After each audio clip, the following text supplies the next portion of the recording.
Hi friends, ideas ಫೋರಮ್ಗೆ ನಿಮಗೆಲ್ಲರಿಗೂ ಸ್ವಾಗತ. ನಾವು ಇಲ್ಲಿ 3000ಕ್ಕೂ ಅಧಿಕ ಪ್ರಶ್ನೆಗಳನ್ನು ಡಿಸ್ಕಸ್ ಮಾಡುವಂತಹ ಚಾಲೆಂಜನ್ನು ಮಾಡ್ತಾ ಇದ್ದೇವೆ. ಇಲ್ಲಿ ಬಹುತೇಕ ಎಲ್ಲ UPSC, KPSC, PSI, SDA, FDA, PDO ಪರೀಕ್ಷೆಗಳಿಗೆ ಸಂಬಂಧಪಟ್ಟಂಥ ಎಲ್ಲ ಪ್ರಶ್ನೆ ಪತ್ರಿಕೆಗಳಿಂದ ಆಯ್ದಂತಹ ಪ್ರಶ್ನೆಗಳನ್ನು ಇಲ್ಲಿ ಡಿಸ್ಕಸ್ ಮಾಡಿದ್ದೀವಿ. ಹಾಗೂ ಸಮ್ ಎಕ್ಸ್ಪೆಕ್ಟೆಡ್ ಇಂಪಾರ್ಟೆಂಟ್ ಕ್ವಶನ್ಸ್ಗಳನ್ನು ಸಹ ನಾವು ಡಿಸ್ಕಸ್ ಮಾಡ್ತಾ ಹೋಗಿದ್ದೀವಿ. I am Ravindra MK, a research scholar at Kuempu University, and I have some research collaboration with Taiwan and South Korea, and I published 10 research articles in highly reputed international journals. I presented my research articles in national and international conferences. Friends, 51ನೇ ಪ್ರಶ್ನೆಯಿಂದ discuss ಮಾಡ್ತಾ ಇದ್ದೀವಿ. ಇದರ ಹಿಂದಿನ ಪ್ರಶ್ನೆಗಳಿಗೆ ನಿಮಗೆ ಉತ್ತರ ಬೇಕು ಅಂದರೆ, ಅದರ ವಿವರ ಬೇಕು ಅಂದರೆ ಡಿಸ್ಕ್ರಿಪ್ಷನ್ ಬಾಕ್ಸಲ್ಲಿ ಹೋಗಿ ಅದರಲ್ಲಿ ನಾವು ಲಿಂಕ್ ಕೊಟ್ಟಿದ್ದೀವಿ, ಅದರ ಮುಖಾಂತರ ನೀವು ನೋಡ್ಬೋದು. 51ನೇ ಪ್ರಶ್ನೆ, ಹೂ among the following developed the technology of underground nuclear explosion? ಅಂದರೆ ಈ ಕೆಳಗಿನವುಗಳಲ್ಲಿ ಯಾರು ಭೂಗತ ಪರಮಾಣು ಸ್ಫೋಟ ತಂತ್ರಜ್ಞಾನವನ್ನು ಅಭಿವೃದ್ಧಿಪಡಿಸಿದವರು ಅಂತ. ಇದಕ್ಕೆ ಸರಿಯಾದ ಉತ್ತರ ಡಾಕ್ಟರ್ ಹೋಮಿ ಜಹಾಂಗೀರ್ ಬಾಬಾ. ಇವರು ಭಾರತದಲ್ಲಿ ಮೊಟ್ಟ ಮೊದಲ ಬಾರಿಗೆ ನ್ಯೂಕ್ಲಿಯರ್ ಪ್ರೊಸೆಸ್ನ ಸ್ಟಾರ್ಟ್ ಮಾಡಿದವರು, ಹಾಗೂ ಇಂಡಿಯನ್ ನ್ಯೂಕ್ಲಿಯರ್ ಫಿಸಿಕ್ಸ್ನ ಫಾದರ್, ಅಂದರೆ father of Indian nuclear physics ಅಂತಲೂ ಕರೀತಾರೆ ಇವರನ್ನು. ಸೊ ಇವರೇ ಮೊಟ್ಟ ಮೊದಲ ಬಾರಿಗೆ ಅಂಡರ್ಗ್ರೌಂಡ್ ನ್ಯೂಕ್ಲಿಯರ್ ಎಕ್ಸ್ಪ್ಲೋಷನ್ನ ಮಾಡಿ ಪ್ರೂವ್ ಮಾಡಿದವರು. ಡಾಕ್ಟರ್ ವಿಕ್ರಮ್ ಸಾರಾಭಾಯ್ ಇದ್ದಾರಲ್ಲ, ಇವರು ಸಹ ನಮ್ಮ ಭಾರತದ ಹೆಮ್ಮೆ. ಇವರು ಏರೋಸ್ಪೇಸ್ ಇಂಜಿನಿಯರಿಂಗ್ ಫೀಲ್ಡಲ್ಲಿ ವರ್ಕ್ ಮಾಡಿದವರು. ಭಾರತದ ಮೊಟ್ಟ ಮೊದಲ ರಾಕೆಟ್ ಉಡಾವಣೆಯಲ್ಲಿ ಯಶಸ್ವಿಯಾದವರು ಇವರು. ರಾಜಾರಾಮಣ್ಣ ಮತ್ತು ಡಾಕ್ಟರ್ PK ಅಯ್ಯಂಗಾರ್ ಇವರಿಬ್ಬರು ಸಹ ಡಾಕ್ಟರ್ ಹೋಮಿ ಜಹಾಂಗೀರ್ ಬಾಬಾರವರ ರಿಸರ್ಚ್ ಇನ್ಸ್ಟಿಟ್ಯೂಟಲ್ಲಿ ಕೆಲಸ ಮಾಡಿದಂತಹ ಸೈಂಟಿಸ್ಟ್ಗಳು. For which purpose diode is used? ಅಂದರೆ ಎಲೆಕ್ಟ್ರಿಕ್ ಸಿಗ್ನಲ್ಗಳಲ್ಲಿ ಈ ಡಯೋಡ್ಗಳನ್ನು ಯಾಕೆ ಯೂಸ್ ಮಾಡ್ತಾರೆ ಅಂತ. ಎಲೆಕ್ಟ್ರಿಕ್ ಸಿಗ್ನಲ್ಗಳು ನಮಗೆ ಗೊತ್ತಿದೆ, ಎಲ್ಲವೂ ಸ್ಟ್ರೈಟ್ ಲೈನಲ್ಲೇ ಮೂವ್ ಆಗ್ತವೆ ಅಂತ. ಅದಕ್ಕೆ ಕಾರಣ ಈ ಡಯೋಡ್ಸ್ಗಳು. ಈ ಡಯೋಡ್ಸ್ಗಳನ್ನು ಅಳವಡಿಸೋದ್ರಿಂದ ಎಲೆಕ್ಟ್ರಿಕ್ ಸಿಗ್ನಲ್ಗಳು ಅಂದರೆ ಯುನಿಕ್ಕಾಗಿ ಒಂದೇ ಡೈರೆಕ್ಷನ್ನಲ್ಲಿ ಮೂವ್ ಆಗ್ತವೆ. ಇನ್ ಕೇಸ್ ಈ ಡಯೋಡ್ಗಳು ಇಲ್ಲ ಅಂದಿದ್ದರೆ ಈ ಎಲೆಕ್ಟ್ರಾನ್ಸ್ ಅಂದರೆ ಈ ಮೂಮೆಂಟ್ ಇದೆಯಲ್ಲ, sometime it will be opposite. ಆಗ ಅಪೋಸಿಟಾಗಿ ಬಂದರೆ ನಮಗೆ ಎಲೆಕ್ಟ್ರಿಕ್ ಸಿಗ್ನಲ್ನ ನಾವು ಬೇಕಾದ ಜಾಗಕ್ಕೆ ನಾವು ರೀಚ್ ಮಾಡೋಕ್ಕಾಗೋದಿಲ್ಲ. ಅದಕ್ಕೆ ಈ ಡಯೋಡ್ನ ಯೂಸ್ ಮಾಡ್ತೀವಿ. ಈ ಡಯೋಡ್ ಏನು ಮಾಡುತ್ತೆ ಅಂದರೆ ಅಪೋಸಿಟ್ ಫ್ಲೋ ಆಗೋವಂಥದ್ದನ್ನು ತಡೆಯುತ್ತೆ, ಫಿಲ್ಟರ್ ಮಾಡುತ್ತೆ. ಆ ಪರ್ಪಸ್ಗೆ ಈ ಡಯೋಡ್ನ ಯೂಸ್ ಮಾಡ್ತೀವಿ. ಸರಿಯಾದ ಉತ್ತರ ಪ್ಯೂರಿಫಿಕೇಷನ್ ಆರ್ ಫಿಲ್ಟ್ರೇಷನ್. ಮಾಡ್ಯುಲೇಷನ್ ಅಂದರೆ ಏನು ಗೊತ್ತಾ? ನಾವು ಕೆಲವೊಂದು ಡಾಟಾನ ಅದಕ್ಕೆ ಕೊಟ್ಟಾಗ ಆ ಡಾಟಾನ ಅದೇನು ಮಾಡುತ್ತೆ ಅಂದರೆ ಮಾಡ್ಯುಲೇಟ್ ಮಾಡುತ್ತೆ, ರೇಡಿಯೋ ವೇವ್ಸ್ ಆಗಿ ಆಲ್ಟ್ರ್ ಮಾಡುತ್ತೆ, ಮಾಡ್ಯುಲೇಟ್ ಮಾಡುತ್ತೆ. ಆಸಿಲೇಷನ್ ಅಂದರೆ ಈ ಒಂದು ಪೆಂಡ್ಯುಲಮ್ ನೋಡಿದಿರಲ್ವಾ, ಅದು ಟು ಆ್ಯಂಡ್ ಫ್ರೋ ಮೋಷನ್ಗೆ ಹೋಗೋದು ಬರೋದು ಮಾಡ್ತಲ್ಲ, ಅದಕ್ಕೆ ನಾವು ಆಸಿಲೇಷನ್ ಅಂತೀವಿ. ಆಂಪ್ಲಿಫಿಕೇಷನ್. ಈ ಆಂಪ್ಲಿಫಿಕೇಷನ್ ಏನಕ್ಕೆ ಅಂದರೆ ನಾವು ಯಾವುದೋ ಒಂದು ಎಲೆಕ್ಟ್ರಿಕ್ ಸಿಗ್ನಲ್ನ ಕೊಟ್ಟಾಗ, ಪಾಸ್ ಮಾಡಿದಾಗ ಆಂಪ್ಲಿಫಿಕೇಷನ್ನ ಅಲ್ಲಿ ಅಳವಡಿಸಿದರೆ ನಾವು ಎಷ್ಟು ಈ ಸಿಗ್ನಲ್ನ ಕೊಟ್ಟಿರ್ತೀವೋ ಅದಕ್ಕಿಂತ ಜಾಸ್ತಿ ಎನರ್ಜಿ ಇರೋಂಥ ಒಂದು ಸಿಗ್ನಲ್ಸು ಹೊರಗೆ ಬರ್ತವೆ. To increase the strength we use amplification. 53ನೇ ಪ್ರಶ್ನೆ, which among the following type of coal produces most heat per unit? ಅಂದರೆ ಈ ಕೆಳಗೆ 4 ಕಲ್ಲಿದ್ದಲುಗಳ ಪ್ರತಿಗಳನ್ನು ಕೊಟ್ಟಿದ್ದಾರೆ. ಈ 4 ಕಲ್ಲಿದ್ದಲುಗಳ ಪ್ರತಿಗಳಲ್ಲಿ ಯಾವ ಕಲ್ಲಿದ್ದಲು ಅತಿ ಹೆಚ್ಚು ಹೀಟನ್ನು ಕೊಡುತ್ತೆ ಅಂತ. ಇದಕ್ಕೆ ಸರಿಯಾದ ಉತ್ತರ ಆಂಥ್ರಸೈಟ್. ಈ ಆಂಥ್ರಸೈಟು 22ರಿಂದ 28 BTU per short ton. BTU per short ಟನ್ನಷ್ಟು ಹೀಟನ್ನು ಪ್ರೊಡ್ಯೂಸ್ ಮಾಡುತ್ತೆ. BTU ಅಂದರೆ ಬ್ರಿಟಿಷ್ ಥರ್ಮಲ್ ಯೂನಿಟ್. ಯಾಕಪ್ಪ ಇದು ಇಷ್ಟೊಂದು ಹೀಟನ್ನು ಕೊಡುತ್ತೆ ಅಂದರೆ, ಈ ಆಂಥ್ರಸೈಟ್ ಇದೆಯಲ್ಲ, ಈ ಕಲ್ಲಿದ್ದಲಲ್ಲಿ 92ರಿಂದ 98% ಕಾರ್ಬನ್ ಇರುತ್ತೆ. ಅಂದರೆ ಮೆಜಾರಿಟಿ ಆಫ್ ಕಾರ್ಬನ್ ಇರುತ್ತೆ. ಇಂಪ್ಯೂರಿಟಿ ತುಂಬ ಕಡಿಮೆ, 2 to 8% ಇಂಪ್ಯೂರಿಟಿ ಅಷ್ಟೇ ಇರುತ್ತೆ. ಹಾಗಾಗಿ ಇದು ಹೆಚ್ಚು ಹೀಟನ್ನು ಪ್ರೊಡ್ಯೂಸ್ ಮಾಡುತ್ತೆ ಕಂಪೇರ್ ಟು ಕೋಲ್, ಲಿಗ್ನೈಟ್, ಪಿಟ್. ಬೇರೆ ಇನ್ನು 3 ಕಲ್ಲಿದ್ದಲುಗಳಲ್ಲಿ ಇಂಪ್ಯೂರಿಟಿಯ ಪ್ರಮಾಣ ಜಾಸ್ತಿ ಇರೋದ್ರಿಂದ ಅವು ಅಷ್ಟೊಂದು ಹೀಟನ್ನು ಕೊಡೋದಿಲ್ಲ. Which among the following waves is used for communication by artificial satellite? ಅಂದರೆ ಕೃತಕ ಉಪಗ್ರಹಗಳಲ್ಲಿ ಈ ಯಾವ ಅಲೆಗಳನ್ನು ಬಳಸ್ತಾರೆ ಅಂತ ನಾವೆಲ್ಲ ರೀಸೆಂಟ್ ಡೇಸಲ್ಲಿ ನೋಡ್ತಾ ಇದ್ದೇವೆ. ಈ ರಾಕೆಟ್ ಮುಖಾಂತರ ಮಂಗಳ ಗ್ರಹಕ್ಕೆ ಈ ಉಪಗ್ರಹವನ್ನು ಉಡಾವಣೆ ಮಾಡಿದರೆ, ಚಂದ್ರಲೋಕಕ್ಕೆ ಉಡಾವಣೆ ಮಾಡಿದರೆ ಅಂತ ಕೇಳ್ಪಡ್ತೀವಿ. ಆ ಒಂದು ಸ್ಯಾಟಲೈಟ್ಗಳು ಅಲ್ಲೇನು ಮಾಡ್ತವೆ ಅಂದರೆ, ಅಲ್ಲಿನ ಚಿತ್ರಗಳನ್ನು ತೆಗೆದು ನಮಗೆ ಇಲ್ಲಿಗೆ ವಾಪಸ್ ಕಳಿಸ್ಕೊಡ್ತವೆ. ಅಲ್ಲಿ ನಡೆಯುವಂಥ ಪ್ರತಿಯೊಂದು ಕ್ರಿಯೆಗಳನ್ನು ಇಲ್ಲಿ ನಮಗೆ ಇಂಟಿಮೇಟ್ ಮಾಡ್ತವೆ. ಅದೇ ಹೇಗೆ ಇಂಟಿಮೇಟ್ ಮಾಡ್ತವೆ, ಯಾವ ಒಂದು ಅಲೆಗಳನ್ನು ಉಪಯೋಗಿಸ್ಕೊಂಡು ಮಾಡ್ತವೆ ಅನ್ನೋದು ಪ್ರಶ್ನೆ. ಇದಕ್ಕೆ ಸರಿಯಾದ ಉತ್ತರ ಮೈಕ್ರೋವೇವ್. ಈ ಮೈಕ್ರೋವೇವ್ಸ್ನ ಈ ಏರೋಪ್ಲೇನ್ಗಳಲ್ಲೂ ಸಹ ಯೂಸ್ ಮಾಡ್ತಾರೆ. ಏರೋಪ್ಲೇನಲ್ಲಿ ಅಲ್ಲಿ ಕಮ್ಯುನಿಕೇಷನ್ಗೆ, ಮತ್ತು ಶಿಪ್ಗಳಲ್ಲಿ, ಮತ್ತು TV ರೇಡಿಯೋಗಳಲ್ಲಿ ಸಹ ಬಳಸೋದು ಈ ಮೈಕ್ರೋವೇವ್ಸ್ಗಳನ್ನೇ. ಈ ರೇಡಿಯೋ ವೇವ್ಸ್ ಇದೆಯಲ್ಲ, ಈ ರೇಡಿಯೋ ವೇವ್ಸ್ನ ಮೊಬೈಲ್ಗಳಲ್ಲಿ ಬಳಸ್ತೀವಿ. ನಾವು ಫೋನಲ್ಲಿ ಮಾತಾಡ್ತೀವಲ್ಲ, ಆ ಒಂದು ನಮ್ಮ ಸೌಂಡು ಈ ರೇಡಿಯೋ ವೇವ್ಸ್ ಮುಖಾಂತರ ಮೂವ್ ಆಗಿ ಇನ್ನೊಬ್ಬರಿಗೆ ಕೇಳಿಸುತ್ತೆ. ಇದು ಸಹ ಇಂಪಾರ್ಟೆಂಟು, ತಿಳ್ಕೊಳ್ರಿ. ರೇಡಿಯೋ ವೇವ್ಸನ್ನು ಮೊಬೈಲ್ಗಳಲ್ಲಿ ಬಳಸ್ತೀವಿ. Which of the following statement is true when we C the rainbow? ಅಂದರೆ ನಾವು ಈ ಕಾಮನ ಬಿಲ್ಲನ್ನು ನೋಡಿದಾಗ ಈ ಕೆಳಗಿನ 4 ಹೇಳಿಕೆಗಳಲ್ಲಿ ಯಾವುದು ಸರಿ ಅಂತ. ಫ್ರೆಂಡ್ಸ್, ಇಂಥ ಸಂದರ್ಭದಲ್ಲಿ ನೀವು 4 ಆಪ್ಷನ್ನ ಒಂದಲ್ಲ 2 ಸರಿ ನೀಟಾಗಿ ಓದ್ಕೋಬೇಕು. ಇಲ್ಲಾಂದರೆ ನೀವು ಆನ್ಸರ್ನ ತಪ್ಪು ಹಾಕುವಂಥ ಸಾಧ್ಯತೆ ಜಾಸ್ತಿ ಇರುತ್ತೆ. ಈ 4 ಸ್ಟೇಟ್ಮೆಂಟನ್ನು ಓದ್ಕೊಳೋದಕ್ಕಿಂತ ಮುಂಚೆ ನಾನು ಈ ಕಾಮನ ಬಿಲ್ಲು ಹೇಗಾಗುತ್ತೆ ಅಂತ ಹೇಳ್ತೀನಿ. ಫ್ರೆಂಡ್ಸ್, ನೀವು ಮೊದಲು ಮೋಡ ಕವಿದ ವಾತಾವರಣ ಅಥವಾ ಮಳೆ ಬರುವಂಥ ಮುನ್ಸೂಚನೆಗಳಿದ್ದಾಗ ಈ ಕಾಮನ ಬಿಲ್ಲು ಕಾಣಿಸುತ್ತೆ. ಈ ಕಾಮನ ಬಿಲ್ಲು ಕಾಣಿಸಿದಾಗ ನೀವು ಒಮ್ಮೆ ಹೊರಗೆ ಹೋಗಿ ನಿಂತ್ಕೊಂಡು ನೋಡಿ ಕಾಮನ ಬಿಲ್ಲನ್ನು ನೋಡುವಾಗ ನೀವು ಹಿಂದೆ ತಿರುಗಿ ನೋಡಿ ಒಂದು ಸರಿ, ಅಲ್ಲಿ ನಿಮ್ಮ ಹಿಂದೆ ಸೂರ್ಯ ಇರ್ತಾನೆ. ಸೂರ್ಯ ನಿಮ್ಮ ಹಿಂದೆ ಇರ್ತಾನೆ, ನಿಮ್ಮ ಕಣ್ಣ ಮುಂದೆ ಕಾಮನ ಬಿಲ್ಲು ಕಾಣಿಸ್ತಾ ಇರುತ್ತೆ.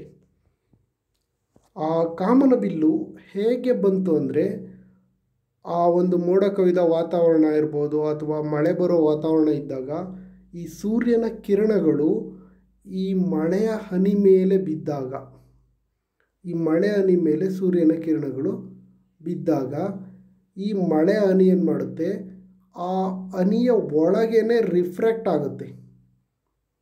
ಆ ಸೂರ್ಯನ ಕಿರಣಗಳು ಮಳೆಯ ಹನಿ ಒಳಗೇನೆ ರಿಫ್ರ್ಯಾಕ್ಟ್ ಆಗುತ್ತೆ. ರಿಫ್ರ್ಯಾಕ್ಟ್ ಆದಂಥ ಲೈಟು ಮತ್ತೊಮ್ಮೆ ರಿಫ್ಲೆಕ್ಟ್ ಆಗುತ್ತೆ. ಈ ರಿಫ್ಲೆಕ್ಟ್ ಆದಾಗ ನಮಗೆ ಈ ಕಾಮನ ಬಿಲ್ಲುಗಳು ಕಾಣಿಸುತ್ತವೆ. ಅಂದರೆ ಕಾಮನ ಬಿಲ್ಲು ಕಾಣಿಸ್ತಾ ಇರ್ತಲ್ಲ ಲೈಟು, ಅದರಲ್ಲಿ ಹನಿಗಳು ಇರ್ತವೆ. ಮಳೆಯ ಹನಿಗಳಲ್ಲೇ ನಮಗೆ ಕಾಮನ ಬಿಲ್ಲು ಕಾಣೋದು. ಈಗ ಅರ್ಥ ಆಯಿತು ಅನಿಸುತ್ತೆ. ಈಗ ನೀವು 4 ಆಪ್ಷನ್ನ ನೋಡ್ತಾ ಹೋಗಿ, ಯಾವ್ದು ಸರಿ ಅನಿಸುತ್ತೋ ಅದನ್ನು ಟಿಕ್ ಮಾಡಿ. ಮೊದಲನೇ ಆಪ್ಷನ್ನು, ನಾವು ಸೂರ್ಯ ಮತ್ತು ಮಳೆ ಹನಿಗಳನ್ನು ಎದುರಿಸುತ್ತೇವೆ. ಅಂದರೆ ನಮ್ಮ ಮುಂದೆ ಸೂರ್ಯ ಮತ್ತು ಮಳೆ ಹನಿಗಳು ಇದ್ದಾವೆ ಅಂತ. ತಪ್ಪು. ಎರಡನೇ ಆಪ್ಷನ್ನು, ನಮ್ಮ ಹಿಂದೆ ಸೂರ್ಯ ಇದ್ದಾನೆ, ಅಂದರೆ ಸೂರ್ಯ ನಮ್ಮ ಹಿಂದೆ ಉಳಿದಿದ್ದಾನೆ ಮತ್ತು ನಾವು ಮಳೆ ಹನಿಗಳನ್ನು ಎದುರಿಸುತ್ತೇವೆ. ಸೂರ್ಯ ನಮ್ಮ ಹಿಂದೆ ಇದ್ದಾನೆ, ಮಳೆ ಹನಿ ನಮ್ಮ ಮುಂದೆ ಇದೆ ಅಂತ. ಎರಡನೇ ಆಪ್ಷನ್ನು ಸರಿಯಾದ ಉತ್ತರ. 56ನೇ ಪ್ರಶ್ನೆ, on which of the following technique photostat machine works? Photostat ಯಂತ್ರ ಅಂದರೆ ಈ ಜೆರಾಕ್ಸ್ ಮಷಿನ್ ಮತ್ತು ಈ ಸ್ಕ್ಯಾನರ್ ಮಷಿನ್ಗಳಿದಾವಲ್ಲ, ಇವಕ್ಕೆ ನಾವು ಫೋಟೋಸ್ಟೇಟ್ ಮಷಿನ್ ಅಂತೇಳಿ ಕರಿತೀವಿ. ಅದರ ಕೆಲಸ ಏನು?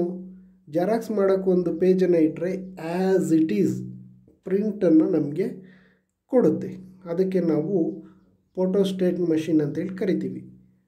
ಅದು ಯಾವ ತಂತ್ರಜ್ಞಾನವನ್ನು ಅಳವಡಿಸಿಕೊಂಡಿದೆ ಅಂತ ಫ್ರೆಂಡ್ಸ್, ಈ ಜೆರಾಕ್ಸ್ ಮಾಡ್ಸೋಕ್ಕೆ ಆಗಲಿ ಸ್ಕ್ಯಾನ್ಗೆ ಆಗಲಿ ಒಂದು ಇಮೇಜನ್ನು ಇಡ್ತೀರ. ಇಮೇಜನ್ನು ಇಟ್ಟಾಗ ಅದರ ಮೇಲೆ ಒಂದು ಲೈಟ್ ಬರುತ್ತೆ, ಅಬ್ಸರ್ವ್ ಮಾಡಿರ್ತೀರ ನೀವು. ಲೈಟ್ ಪಾಸ್ ಆಗುತ್ತೆ. ಲೈಟ್ ಪಾಸ್ ಆದಾಗ ಏನು ಮಾಡುತ್ತೆ, ಆ ಇಮೇಜನ್ನು ಅದು ಎಲೆಕ್ಟ್ರಿಕ್ ಚಾರ್ಜ್ ಆಗಿ ಕನ್ವರ್ಟ್ ಮಾಡಿ ಆ ಎಲೆಕ್ಟ್ರಿಕ್ ಚಾರ್ಜನ್ನು ಅಬ್ಸರ್ವ್ ಮಾಡ್ಕೊಳುತ್ತೆ ಆ ಮಷಿನ್ನು. ಆ ಎಲೆಕ್ಟ್ರಿಕ್ ಚಾರ್ಜನ್ನು ಅಬ್ಸರ್ವ್ ಮಾಡ್ಕೊಂಡಿದ್ದು ನಂತರ ಅದೇ ಎಲೆಕ್ಟ್ರಿಕ್ ಚಾರ್ಜನ್ನು ರಿಲೀಸ್ ಮಾಡುತ್ತೆ. ರಿಲೀಸ್ ಮಾಡುವಾಗ ಅದು ಮತ್ತೆ ಇಮೇಜ್ ಆಗಿ ಕನ್ವರ್ಟ್ ಮಾಡುತ್ತೆ. ಇಮೇಜ್ ಆಗಿ ಕನ್ವರ್ಟ್ ಮಾಡಿ ರಿಲೀಸ್ ಮಾಡುತ್ತೆ. ಆ ರಿಲೀಸ್ ಮಾಡುವಾಗ ಅಲ್ಲಿ ಒಂದು ಡ್ರಮ್ಮನ್ನು ಇಟ್ಟಿರ್ತಾರೆ. ಆ ಡ್ರಮ್ಮಲ್ಲಿ ಈ ಬ್ಲ್ಯಾಕ್ ಪೌಡರು ಅಥವಾ ಕಲರ್ ಮಟೀರಿಯಲ್ನ ಹಾಕಿರ್ತಾರೆ. ಆಗ ಆ ಡ್ರಮ್ಮಲ್ಲಿ ಈ ಇಮೇಜ್ ಆ್ಯಸ್ ಇಟ್ ಈಸ್ ಏನು ರಿಲೀಸ್ ಮಾಡುತ್ತೋ ಆ ಡ್ರಮ್ಮಿಂದ ಬರೋ ಬ್ಲ್ಯಾಕ್ ಪೌಡರ್ ಆಗಿರ್ಬೋದು ಕಲರು ನಮಗೆ ಅದರ ಜೆರಾಕ್ಸ್ ಪ್ರತಿಯನ್ನು ಕೊಡುತ್ತೆ. ಈ ಒಂದು ತಂತ್ರಜ್ಞಾನಕ್ಕೆ ಅಂದರೆ ಇಮೇಜನ್ನು ಎಲೆಕ್ಟ್ರಿಕ್ ಚಾರ್ಜಾಗಿ ಕನ್ವರ್ಟ್ ಮಾಡೋದು, ಅಬ್ಸರ್ವ್ ಮಾಡ್ಕೊಳ್ಳೋದು ಮತ್ತು ಆ ಎಲೆಕ್ಟ್ರಿಕ್ ಚಾರ್ಜನ್ನು ಮತ್ತೆ ರಿಲೀಸ್ ಮಾಡುವಂಥ ಒಂದು ವಿಧಾನಕ್ಕೆ ಎಲೆಕ್ಟ್ರೋಸ್ಟಾಟಿಕ್ ಇಮೇಜ್ ಮೇಕಿಂಗ್ ಅಂತೇಳಿ ಕರಿತೀವಿ. ಈ ಒಂದು ವಿಧಾನದಿಂದಲೇ ನಾವು ಜೆರಾಕ್ಸ್ ಮತ್ತು ಸ್ಕ್ಯಾನಿಂಗ್ ಅವೆಲ್ಲ ಮಾಡೋದು. 57ನೇ ಪ್ರಶ್ನೆ, 1 kWh is equal to? Friends, ಇದು ತುಂಬ ಈಸಿ ಪ್ರಶ್ನೆ ಅನ್ನೋದಕ್ಕಿಂತ ಡೈರೆಕ್ಟ್ ಕ್ವಶನ್. ಇಂಥ ಪ್ರಶ್ನೆಗಳನ್ನು ನೀವು ನೋಡ್ತಿದ್ದಾಗೇ ಆನ್ಸರ್ ಮಾಡಿಬಿಡಬೇಕು. ಹಾಗೆ ಇದು ಟೈಮ್ ಸೇವ್ ಮಾಡುವಂಥ ಒಂದು ಪ್ರಶ್ನೆ. 1 kWh 1 kWh ಅಂದರೆ 36 ಲಕ್ಷ ಜೌಲ್ಸ್. 36 ಲಕ್ಷ ಜೌಲ್ಸ್ ಅಂತೇಳಿ. 1 kWh ಅಂದರೆ 36 ಲಕ್ಷ ಜೌಲ್ಸ್. ಆದರೆ ಇನ್ ಟರ್ಮ್ಸ್ ಆಫ್ ಮೆಗಾದಲ್ಲಿ ಕೊಟ್ಟಿದ್ದಾರೆ ಅವರೆಲ್ಲನೂ. ಮೆಗಾ ಅಂದರೆ 10⁶ ಆಗಿರೋದ್ರಿಂದ ಈ 6 ಡಿಜಿಟನ್ನು ಕೌಂಟ್ ಮಾಡಿ. 2, 4, 6. ಈಗ 3.6 ಮೆಗಾ ಜೌಲ್. ಸೊ ಸರಿಯಾದ ಉತ್ತರ ಫಸ್ಟ್ ಒನ್. ಸೊ ಈ ಥರ ಬೇಗ ಟಿಕ್ ಮಾಡಿಬಿಟ್ರೆ ಇಲ್ಲಿ ನಿಮಗೆ ಟೈಮ್ ಸೇವ್ ಆಗುತ್ತೆ. 58ನೇ ಪ್ರಶ್ನೆ, which among the following is the fundamental quantity? Fundamental ಅಂದರೆ ಮೂಲಭೂತ. ನಾವು ನಮ್ಮ ಸಂವಿಧಾನದಲ್ಲಿ ಮೂಲಭೂತ ಹಕ್ಕುಗಳು ಹಾಗೂ ಮೂಲಭೂತ ಕರ್ತವ್ಯಗಳು ಅಂತ ಏನು ಕರಿತೀವಿ, ಅವು ಫಿಕ್ಸ್ ಆಗಿರ್ತವೆ. ಅವು ಮೂಲಭೂತ ಹಕ್ಕುಗಳು ಅಂದರೆ ಅಷ್ಟೇ. ಹಾಗೆ ಫಿಸಿಕ್ಸಲ್ಲೂ ಸಹ ಈ ನಮ್ಮ ಭೌತಶಾಸ್ತ್ರದ ಪ್ರಕಾರ ಒಂದು ವಸ್ತುವಿಗೆ ನಿರ್ದಿಷ್ಟವಾಗಿ 7 ಮೂಲಭೂತ ಪ್ರಮಾಣಗಳು ಇರಬೇಕು ಅಂತ ಹೇಳ್ತಾರೆ ನಮ್ಮ ಭೌತಶಾಸ್ತ್ರದವರು. ಆ 7 ಯಾವುವು ಅಂದರೆ, ಮೊದಲನೇದು ಲೆಂತ್, ಎರಡನೇದು ಹೀಟ್, ಮೂರನೇದು ಟೈಮ್, ನಾಲ್ಕನೇದು ಇಂಟೆನ್ಸಿಟಿ, ಆರನೇದು ಕರೆಂಟ್, ಏಳನೇದು ಕ್ವಾಂಟಿಟಿ. ಇನ್ನೊಂದು ಸರಿ ಹೇಳ್ತೀನಿ, length, heat, time, intensity, mass, current and quantity. ಈ 7 ಮೂಲಭೂತ ಪ್ರಮಾಣಗಳಿದ್ದರೆ ಅದನ್ನು ವಸ್ತು ಅಂತೇಳಿ ಕರಿತೀವಿ ಅಂತ. ಆ ಮೂಲಭೂತ ಪ್ರಮಾಣಗಳಲ್ಲಿ ನಮ್ಮ ಆಪ್ಷನ್ನಲ್ಲಿರೋದು ಟೈಮ್. ಈ ಟೈಮನ್ನು ಇನ್ ಟರ್ಮ್ಸ್ ಆಫ್ ಸೆಕೆಂಡ್ಸಲ್ಲಿ ಎಕ್ಸ್ಪ್ಲೇನ್ ಮಾಡ್ತೀವಿ. 59ನೇ ಪ್ರಶ್ನೆ, when a ring of metal is heated what happens to its bowl? ಅಂದರೆ ಒಂದು ಲೋಹದ ಉಂಗುರವನ್ನು ತಗೊಳ್ರಿ, ಅಂದರೆ ಒಂದು ಎನಿ ಮೆಟಲ್ ರಿಂಗನ್ನು ತಗೊಳ್ರಿ, ಅದನ್ನು ಹೀಟ್ ಮಾಡಿರಿ. ಹೀಟ್ ಮಾಡಿದಾಗ ಈ ಮೆಟಲ್ನ ಒಂದು ಸಾಮಾನ್ಯ ಗುಣ ಏನಪ್ಪ ಅಂದರೆ, ಒಂದು ಹೀಟ್ ಮಾಡಿದಾಗ ಅದು ಎಕ್ಸ್ಪ್ಯಾಂಡ್ ಆಗೋದು. ಈ ರಿಂಗನ್ನು ಹೀಟ್ ಮಾಡಿದ್ರೆ ಆ ರಿಂಗ್ ಏನಾಗುತ್ತೆ, ಎಕ್ಸ್ಪ್ಯಾಂಡ್ ಆಗುತ್ತೆ. ಆ ರಿಂಗ್ ಎಕ್ಸ್ಪೆಂಡ್ ಆದಾಗ ಅದರ ರಂಧ್ರ ಏನಾಗುತ್ತೆ, ಅದರ ರಂಧ್ರ ಇದರೊಳಗೆ ಏನು ಈ ರಂಧ್ರ ಇದೆ ಅದು ಕೂಡ ಎಕ್ಸ್ಪೆಂಡ್ ಆಗುತ್ತೆ. ರಿಂಗೇ ಎಕ್ಸ್ಪೆಂಡ್ ಆದಮೇಲೆ ಅದರೊಳಗಿರೋ ಹೋಲ್ ಎಕ್ಸ್ಪೆಂಡ್ ಆಗಲ್ವಾ? ಸೊ ಇದಕ್ಕೆ ಸರಿಯಾದ ಉತ್ತರ ಫಸ್ಟ್ ಒನ್, ಎಕ್ಸ್ಪೆಂಡರ್ ವಿಸ್ತರಿಸುತ್ತದೆ. 60ನೇ ಪ್ರಶ್ನೆ, if the diameter of a capillary is doubled then the rise of water will be. Capillary ಅಂದರೆ ಒಂದು ಹ್ಯಾಲೋ ಟ್ಯೂಬ್, ಒಂದು ಟ್ಯೂಬ್. ಅದರ ನೋಡಿ ಮೊದಲನೇದು ಈ ಕಡೆ ಕೊಟ್ಟಿದ್ದೀನಿ ನೋಡಿ, ಇದು ಒಂದು ಕೆಪಿಲರಿ ಟ್ಯೂಬ್ ಅಂತ ತಿಳ್ಕೊಟ್ಟು. ಅಲ್ಲೇನು ಕೇಳಿದೆ, diameter of a capillary is doubled ಅಂದರೆ ಇದರಷ್ಟು ಎರಡರಷ್ಟು ಇನ್ನೊಂದು ಕೆಪಿಲರಿ ಟ್ಯೂಬ್ನ ತಗೊಂಡಿದ್ದೀವಿ. ಅದರಲ್ಲಿ ರೈಸ್ ಆಫ್ ವಾಟರ್ ಅಂದರೆ ನೀರಿನ ಎತ್ತರ ಏನಾಗುತ್ತೆ ಅಂತ, 1 ಸೆಂಟಿಮೀಟರ್ ಅಂತ ಡಯಾಮೀಟರ್ ಅಂತ ಒಂದು ಕೆಪಿಲರಿ ಟ್ಯೂಬ್ನ ತೊಗೊಂಡಿದ್ದೀವಿ ನೋಡಿ. ಇದು ನೀರು ನ್ಯಾಚುರಲ್ ಆಗಿರೋವಂಥದ್ದು, ನಾರ್ಮಲ್ ಆಗಿರೋವಂಥದ್ದು. ಅದರ ಹೈಟ್ ಏನಾಗಿದೆ, 1 ಸೆಂಟಿಮೀಟ್ರಷ್ಟು ಹೈಟ್ ಬಂದಿದೆ ಅಂದರೆ ಇದರ ಡಯಾಮೀಟ್ರ್ ಡಬಲ್ ತಗೊಂಡಿದ್ದೀವಲ್ಲ, ಅದು ಅರ್ಧ ಸೆಂಟಿಮೀಟ್ರಷ್ಟು ಬರುತ್ತೆ. ಇದು 1 ಸೆಂಟಿಮೀಟ್ರ್ ಬಂದಿದ್ದರೆ ಇದು ಅರ್ಧ ಸೆಂಟಿಮೀಟ್ರಷ್ಟು ಬರುತ್ತೆ. ಯಾಕಪ್ಪ ಅಂದರೆ ಡಯಾಮೀಟರ್ ಈಸ್ ಇನ್ವರ್ಸ್ಲಿ ಪ್ರೊಪೋರ್ಷನಲ್. ಅಂದರೆ diameter is inversely proportional to height. ಅಂದರೆ ಡಯಾಮೀಟರ್ನ ನೀವು ಡಬಲ್ ಮಾಡಿದರೆ ಹೈಟು ಸಹ ಅದರ 2ರಷ್ಟು ಕಡಿಮೆ ಆಗುತ್ತೆ, ಅಂದರೆ ಹಾಫ್. ಹೈಟ್ ಏನಾಗುತ್ತೆ, ಅರ್ಧದಷ್ಟು ಕಡಿಮೆ ಆಗುತ್ತೆ. ಇದಕ್ಕೆ ಸರಿಯಾದ ಉತ್ತರ 2ನೇದು. ಡಯಾಮೀಟರ್ನ 2ರಷ್ಟು ಜಾಸ್ತಿ ಮಾಡಿದರೆ ಆದರೂ ಅರ್ಧದಷ್ಟು ಕಡಿಮೆ ಆಗುತ್ತೆ. Because diameter is inversely proportional to height. ನಾನು ಪ್ರತಿಯೊಂದು ಪ್ರಶ್ನೆಗೂ ಅಲ್ಲೇ ಆನ್ಸರ್ನ ಡಿಸ್ಕಸ್ ಮಾಡಿದ್ದೀನಿ, ಹಾಗೂ ಇಲ್ಲೂ ಕೂಡ ಆನ್ಸರ್ಗಳನ್ನು ಕೊಟ್ಟಿದ್ದೀನಿ, ರೆಫರ್ ಮಾಡಿ. ಫ್ರೆಂಡ್ಸ್, ನೀವಿನ್ನೂ ನಮ್ಮ ಟೆಲಿಗ್ರಾಮ್ ಗ್ರೂಪ್ಗೆ ಜಾಯಿನ್ ಆಗಿಲ್ಲ ಅಂದರೆ ದಯವಿಟ್ಟು ಜಾಯಿನ್ ಆಗಿ.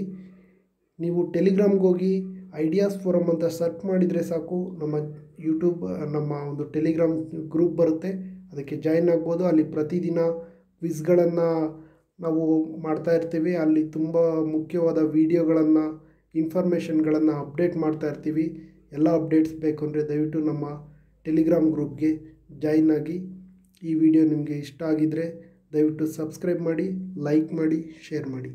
Thank you.